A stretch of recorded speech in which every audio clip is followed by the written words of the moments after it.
So I was having a good conversation with a client on the table the other day, and he was letting me know that he used to have a really great therapist that he loved to see, but the therapist was always really like intentional about making him know how smart he was. Right? He was always talking about how good he was and how smart he was and all the things that he knew, which is great. We should know things, right? But it turned my client off a little bit because, what he said to me is, I just appreciate that you demonstrate what you know through action, right? Not trying to toot your own horn or ring your own bell. And having confidence is good. A lot of us out there, myself included, struggle with imposter syndrome. It doesn't matter how much I learn or how often I teach or how often I experience. I'm always never sure that I'm doing it right. I'm never unsure that I know enough.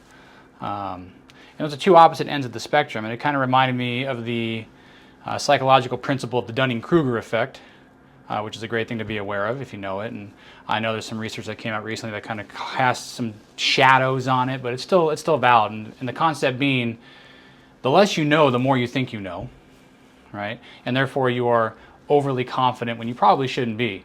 And I think back to young Justin being a fresh therapist out of school, and boy, did I know everything. I was going to save the world. I was God's gift to man. What happens with the Dunning-Kruger effect is then you start to actually learn some things and realize, oh crap, maybe I don't know as much as I thought I did, right? And then you get a little bit insecure.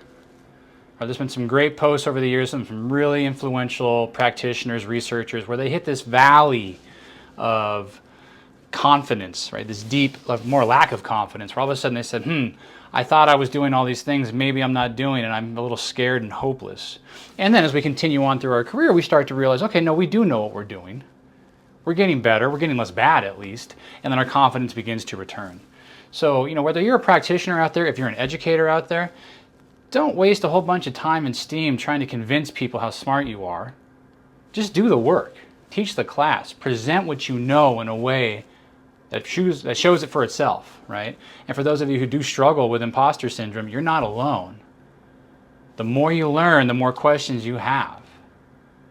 The more you learn, the more you understand how complicated people are, how difficult it is to really care for complex issues.